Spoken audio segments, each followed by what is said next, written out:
The arrogant alien swine that dared call humanity mud-dwelling primitives were about to choke on their laughter as humanity's most ancient fleet awoke from slumber. Captain Roy Murphy stared out at the web of massive Talaxian warships choking Earth in an impenetrable blockade. The scaly bastards had effortlessly crushed humanity's fledgling space fleet 3 years ago, plundering Earth's resources and enslaving her people. Now only scattered pockets of free humans remained, struggling to survive. "We should try to run the blockade, you know, for shits and giggles," Roy's co-pilot and best friend, Mike Ivanov, joked from his seat on the cramped bridge of their aging cargo freighter, the Odyssey. "Give those Talaxian assholes a good scare." Roy scoffed. "And get vaporized by their point defenses in about 2 seconds flat. No thanks, I'd like to keep breathing." A flashing red light on the sensor panel interrupted their banter. "Shit. Talaxian patrol frigate inbound," Mike warned, "scanning us for contraband." Roy's hands balled into fists as the arrogant face of the Talaxian captain, Tharos, filled their view screen. The alien's lipless mouth curled into a sneer. "Your hold is empty, as expected. It never ceases to amuse me watching you humans play at space travel in your primitive tin cans," Tharos mocked. "But fret not. Soon we'll finish extracting every last ounce of value from your useless dirtball. Then we'll leave you handful of survivors to enjoy your mud huts and pointy sticks." Shaking with impotent rage, Roy killed the transmission before he said something to get them killed. Mike reached over to squeeze his shoulder. "Forget that scaly prick. Let's head over to the station bar, knock back a few beers and—" "Not tonight," Roy cut him off, lost in the gloomy thoughts that perpetually clouded his mind these days. He couldn't drink away the image seared into his brain, his daughter's tear-streaked face on that final transmission as Talaxian troops stormed their home. After leaving the Talaxian checkpoint behind, Roy plugged in the coordinates for Refuge, a secret asteroid base that served as the nerve center of the human resistance. His jaw muscles still twitched in anger, Tharos's mocking words echoing in his head. A chime from the comm panel pulled Roy from his stewing thoughts.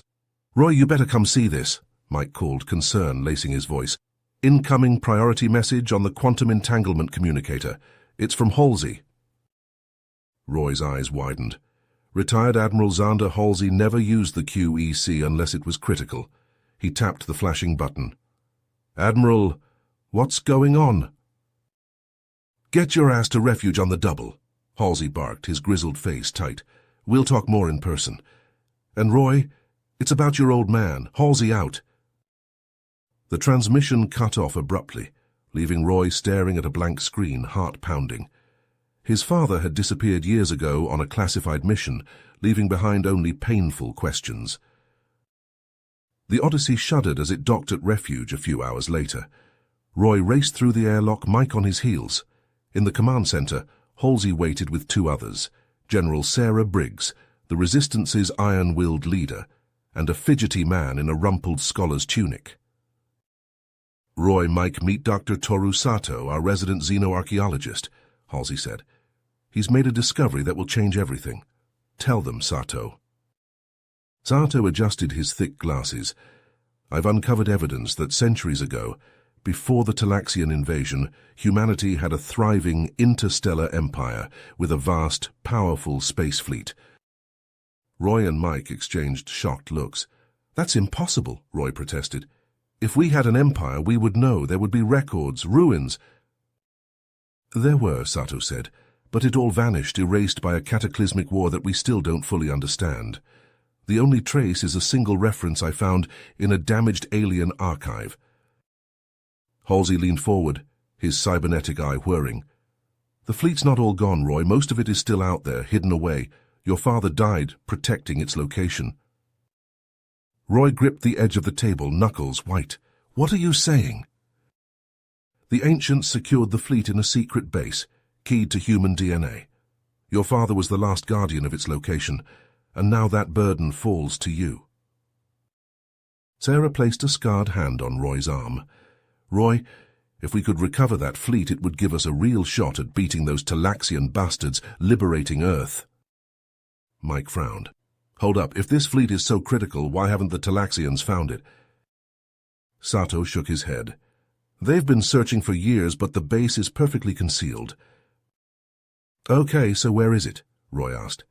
He had to see this through for his father, for his daughter, for all the humans suffering under Talaxian boots. Halsey grimaced. According to your father's final message, the coordinates are hidden on a derelict ship deep in the Orion's Belt Nebula. Mike whistled. That place is a nightmare, Halsey. Uncharted, full of ion storms and worse. It's a damn death trap. Roy stood, squaring his shoulders.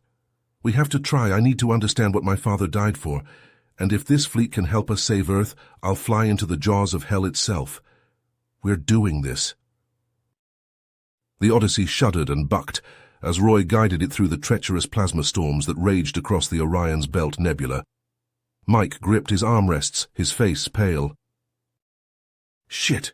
That one almost took out our port thruster, Mike said through gritted teeth as a burst of plasma narrowly missed them. Sensors are useless in this soup. How the hell are we supposed to find one derelict in here? We'll find it, Roy said, jaw set with determination. His father had died for this. He wouldn't fail. Suddenly a dark shape loomed out of the roiling clouds of ionized gas. Roy's eyes widened. It was massive, easily dwarfing the Odyssey. There, that's got to be it, Roy said, angling their trajectory. As they drew closer, the ship's details resolved. Angular and brutal, it bristled with heavy kinetic batteries and missile ports. Definitely a warship, and an ancient one at that. Faded letters on the pitted hull read, Retribution. Roy brought the Odyssey alongside the Retribution's airlock. The two ships clanked together, magnetic clamps engaging.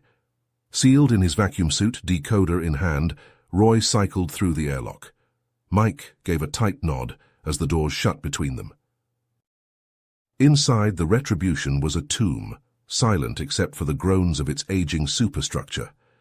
Roy floated through darkened corridors, following his suit's floodlight.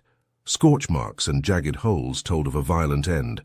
Desiccated bodies drifted in the zero-G, ancient crew still at their posts. Structural damage is extensive, Roy relayed to Mike. Surprised there's still power for life support. Just grab the data and get the hell out of there, Mike replied, nervousness bleeding through the comm line. This place feels wrong.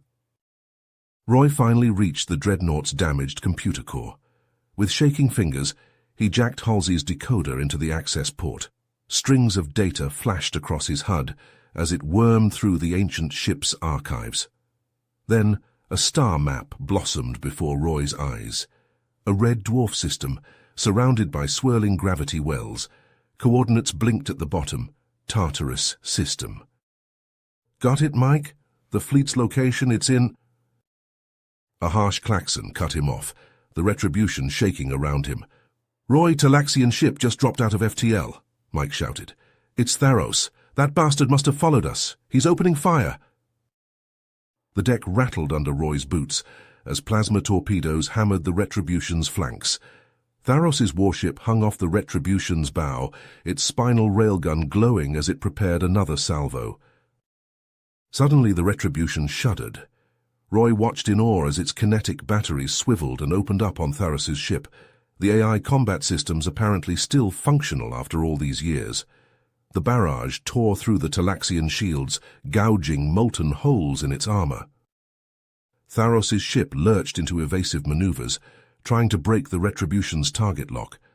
A final volley of slugs punched through the warship's engine block, igniting its reactor in a brilliant flash.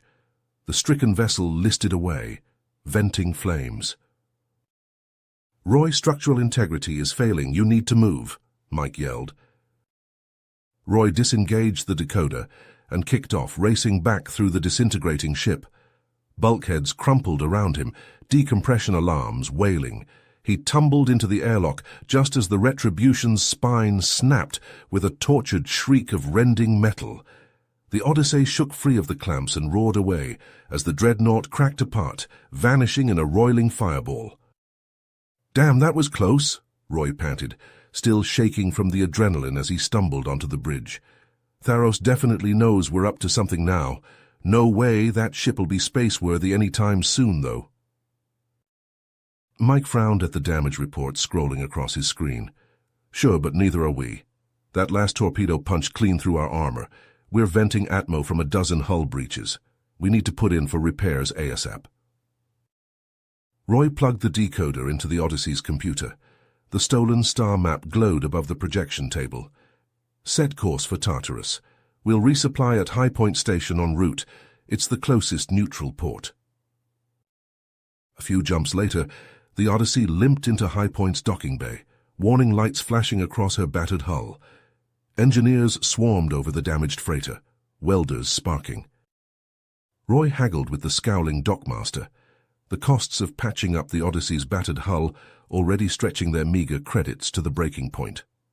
Surreptitiously, he scanned the busy promenade, on alert for any sign of Talaxians. The Odyssey was too recognizable after the battle with Tharus. Then he saw them, Talaxian agents moving through the crowd, flashing hollows of known resistance members to shopkeepers and dock workers. Roy's blood ran cold as Halsey and Sarah's faces flashed across one of the screens. "Shit, the resistance is blown," Roy hissed to Mike over their private comm channel. "Halsey, Sarah, everyone, the Talaxians know." "What, how?" Mike asked, alarmed. "No idea, but we're getting the hell out of here," Roy replied, tossing a credit chit to the scowling dockmaster and marching back to the Odyssey. "We have to reach that fleet before the Talaxians do." As the Odyssey blasted away from High Point, Roy stared at the red dwarf glowing on the nav screen. A desperate plan began to take shape in his mind. The lost fleet was humanity's last hope, and he would find it, or die trying. The Odyssey shuddered as it dropped out of warp, the twisted stars of the Tartarus system filling the viewports. Roy gripped the controls tighter. A blood-red dwarf star smoldered at the heart of a nest of swirling black holes, tendrils of warped space-time twisting impossibly. "Goddamn, stellar graveyard's putting out a lot of interference," Mike said, frowning at the sensor readouts. "Getting a fix on the station won't be easy." Roy overlaid their stolen star maps. There, on the accretion disk of that middleweight singularity. The Odyssey banked hard, diving between the gravity wells toward a blurred speck silhouetted against the swirling plasma. As they closed, the speck resolved into a massive space station, all brutal angles and heavy armor. Ugly, but built to last. They slipped into the cavernous docking bay, the Odyssey looking like a gnat beside the towering berths built for dreadnoughts. Roy strode down the ramp, a battered rifle in his hands. Mike followed close, eyes darting. Dim emergency lights flickered to life as they entered, ancient bulkheads groaning, a wash of stale air, reeking of ozone and decay. At the control room, a red light pulsed on a console. "Well, that's not ominous at all," Mike muttered. Roy hit the switch. The console flared and a glowing figure shimmered into view above it, a featureless humanoid outline. "Welcome to Bastion Station," it said in a cold, androgynous voice. "I am Sentinel, the AI custodian. Identify yourself." Roy held up Halsey's decoder. "Roy Murphy, acting on orders from Admiral Zander Halsey. I'm here for the fleet." "Admiral Halsey's codes check out," Sentinel replied after a pause that felt eternal. "Very well. After the collapse, the last elements of the Imperial Navy were mothballed here in secret to serve as a hidden failsafe for humanity." "Here, I'd call a few hundred capital ships one hell of a failsafe," Mike said, eyeing the huge berths. "Sentinel, by Admiral Halsey's authority, I'm ordering you to reactivate the fleet. Earth needs them now. We're losing down there." A constellation of lights bloomed in the darkened station. Power thrummed through long-dormant conduits. One by one, the slumbering ships stirred, running lights igniting, engines flaring.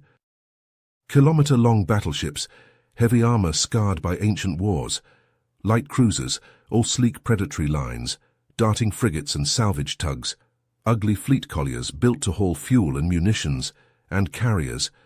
God, the carriers. Each one disgorging swarms of fighters and bombers, enough to blot out the stars. It was magnificent and terrible, the full might of a conquering stellar empire roused to war once more. "The fleet is active and awaiting your command, Acting Admiral Murphy," Sentinel said formally. "Shall I begin the warp translations to Sul?" "Admiral," Roy croaked, the weight of it all slamming down. This was real. They could do this. They could kick the Talaxians off Earth, off every colony and outpost, make them pay in blood for every human life they... Alarm shrieked, red lights strobing. "Multiple unscheduled warp translations detected on the perimeter," Sentinel snapped, its voice hardening. "Profiles match known Talaxian warships. They are not responding to hails and are deploying in attack formation." "Shit, they must have backtracked the Odyssey somehow," Mike snarled. "Tharos, that Talaxian bastard doesn't know when to quit." "Battle stations! Bring the fleet to full combat alert," Roy barked, the old instincts he thought long dead rising up. He jabbed a finger at the tactical display. "Sentinel, concentrate the dreadnoughts on the flanks, screening elements in the center. Carriers to the rear. Prepare for warp translation to Sol on my mark." The Talaxian fleet opened fire, plasma torpedoes and kinetic slugs hammering at the human ships as they formed up. The dreadnoughts shuddered under the onslaught, but held firm, their impossibly strong energy shields repelling the worst of it. And then they struck back. It was like the wrath of an angry god. The dreadnoughts spoke as one, and the Talaxian ships simply disintegrated, wiped from the stars by a hurricane of heavy kinetic slugs and fusion lances. Frigates and cruisers darted through the chaos, beam batteries carving into the enemy, seeking weak points with merciless precision. Fighter squadrons fell upon the Talaxians like wolves on sheep, tearing into hull and drive with savage abandon. The Talaxian return fire was panicked, sporadic. They'd never faced anything like this. Nothing in the galaxy was like this. "Their shields are tissue paper to us," Mike whooped from the weapons console, fingers flying over the firing controls. "We're tearing them apart." But Roy had no time to celebrate, because Tharos's flagship was out there, an immense wedge of armor and hate, and it was driving straight for the station. "Tharos is targeting the power core," Sentinel called out. "If they destroy it, the fleet will be trapped in Tartarus's gravity well." "Like hell," Roy snarled. "Mike, with me, we're heading to the hangar. Sentinel, release controls to the bridge crew and keep hitting them." They sprinted through the chaos of the station, the deck pitching under their boots as blast waves hammered the superstructure. Bulkheads buckled, pipes burst. Panting, they hauled themselves into the cockpits of two heavy fighters, the engines coughing to life on batteries untouched for centuries. "Just like the Sims back in the academy, eh, Roy?" Mike said, his grin audible over the comm as they blasted out of the hangar in tight formation. "Cut the chatter, Mike," Roy grunted, scanning his targeting display. "We've got incoming. Tharos has launched bombers. On my 6, we're going straight through them." The fighters danced and pirouetted through the firestorm, auto-cannons chattering. The Talaxian bombers burst and flamed, unable to track the nimble human craft. But there were so many. Too many. A plasma torpedo from the flagship slammed into the station's armored flank, sending a geyser of molten metal into the void. "Hull breach in sections 12 through 47, Sentinel reported, voice crackling with static. "Damage control is attempting to seal, but the flagship is preparing for another salvo. We cannot withstand another hit like that." "God damn it, I can't get a lock," Roy shouted, his fighter bucking as a burst of flak hammered his shields. "That flagship's too heavily screened." "I see a path, but it's going to be tight," Mike replied, his voice grim. "Roy, you gotta take the shot. Don't argue. We both know I'm the better pilot. I'll punch a hole. You fly through it." "Mike, don't you dare!" But Mike's fighter was already breaking formation, afterburners flaring as he went to maximum thrust. Talaxian interceptors scrambled to chase him, but he slipped between them like smoke, cannons flashing. And then he was through their screen, arrowing straight for the flagship's bridge. The battleship's point defenses erupted, filling space with a lattice of tracer fire. Mike jinked and juked, his shields flaring. A lucky shot clipped his wing, and then... The fighter was gone, wiped from existence by a storm of flak. Nothing left but an expanding cloud of debris. "Mike!" Roy screamed, and in that instant his world shattered. His friend, his brother in all but blood, gone in a heartbeat, because of him, because of his orders. The rage rose up in him, a black tide that threatened to drown him, but he pushed it down, forced it into a cold, calculating fury. Mike had given him this chance, he wouldn't waste it. Roy slammed the throttle forward, his fighter leaping ahead. Through the hole Mike had torn in the Talaxian defenses, the flagship loomed before him, its armor still glowing from the heat of his friend's death. Roy triggered his guns, lancing burst after burst into the battleship's drive section. A savage smile split his face as explosions rippled across its hull. The behemoth shuddered, its shields flickering and dying. "All ships, this is Acting Admiral Murphy," he snarled into the fleet comm. "Concentrate fire on the Talaxian flagship, everything you've got. Wipe that abomination from my sky." The fleet responded instantly, a tsunami of fire smashing into the stricken Talaxian ship from every direction. Its hull shattered like glass, belching atmosphere and writhing bodies. Roy flew through the expanding ring of debris, the twisted scrap of the once mighty warship pelting his shields. The Talaxian fleet broke and ran, leaderless, directionless. Some tried to surrender. Roy let the auto-turrets handle them. And then it was over. The guns fell silent, leaving only the cries of the wounded and dying over the comms. Roy slumped in his cockpit, feeling 100 years old. They had won. The ancient fleet was theirs. But the cost... He looked out over the ragged formation of human ships, trailing atmosphere and sparks. A third of them gone or limping, shattered by the Talaxian onslaught. So many lives snuffed out in moments, because he gave the order. "The Talaxian fleet has fled the system, Admiral," Sentinel said softly in his ear. "We are ready for warp translation to Sol on your command." Roy closed his eyes, Mike's final scream still echoing in his mind. When he opened them again, they were hard as flint. "Take us to Earth, Sentinel," he said, his voice cold and flat. "We have a war to win."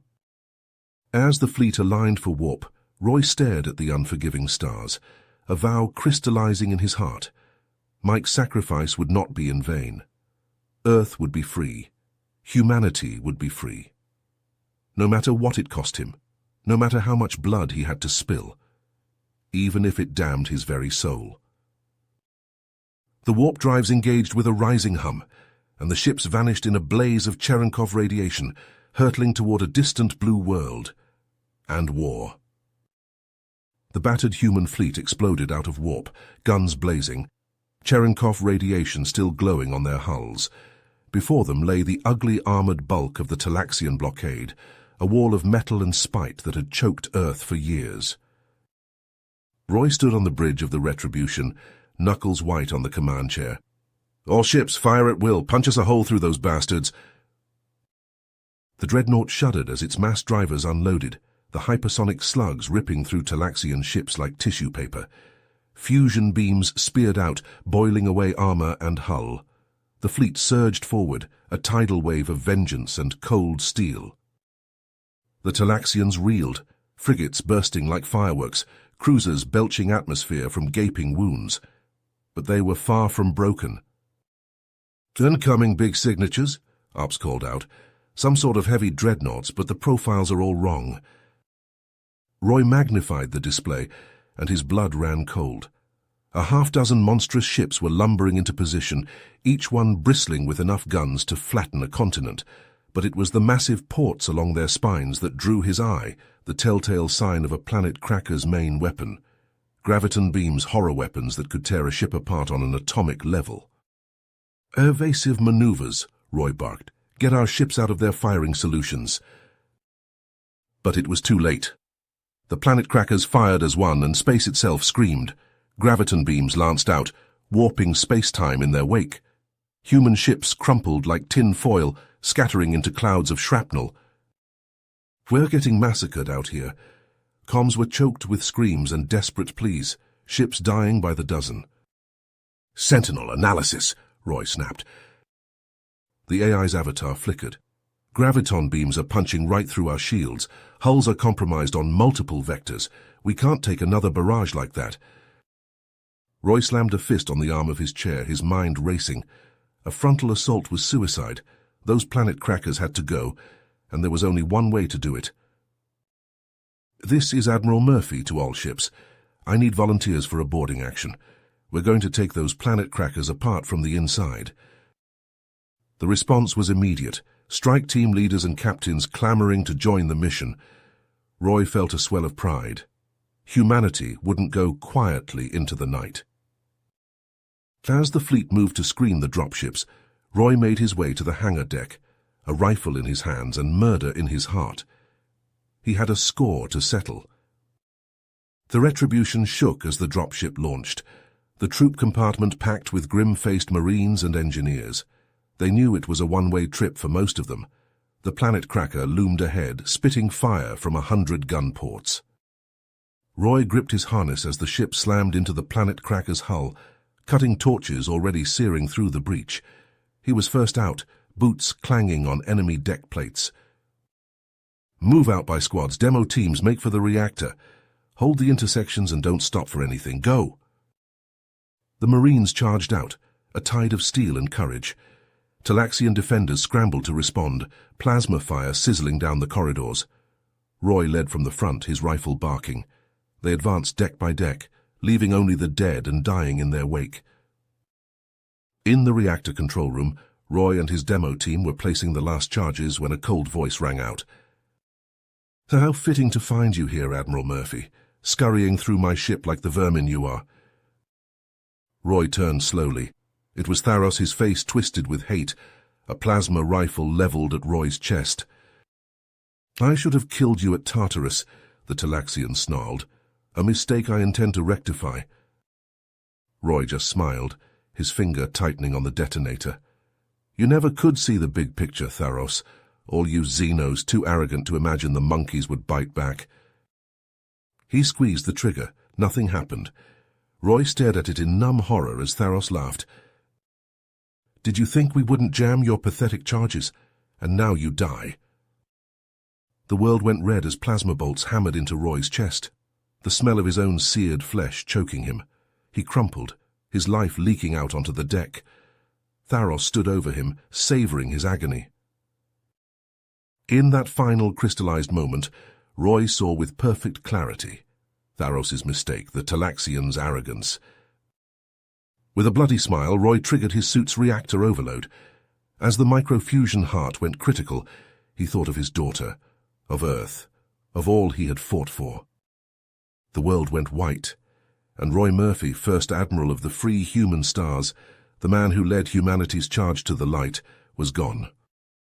Miles away on the bridge of the Retribution, Acting Captain Sato watched in awe as the planet cracker erupted into a miniature sun, consumed by nuclear fire from within.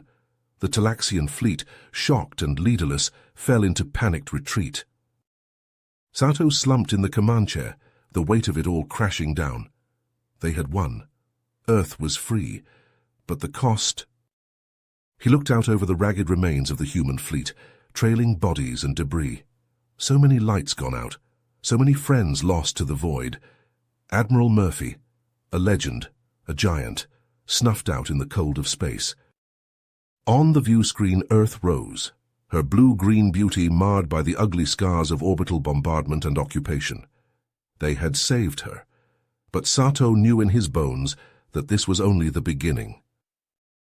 As the fleet limped into orbit and the first shuttles descended through the tortured skies, Sato made a silent vow to the fallen, to Murphy, to Mike, to every soul who had given everything for this chance.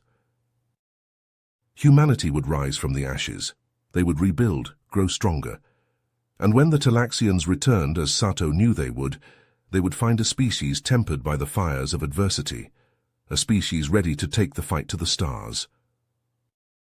Earth was free, but the war for the galaxy was just beginning. If you finished this story, please subscribe and like the video. Then leave a comment that says, "I liked the story," and I will heart every single one of them. It really helps me. Thank you for your time.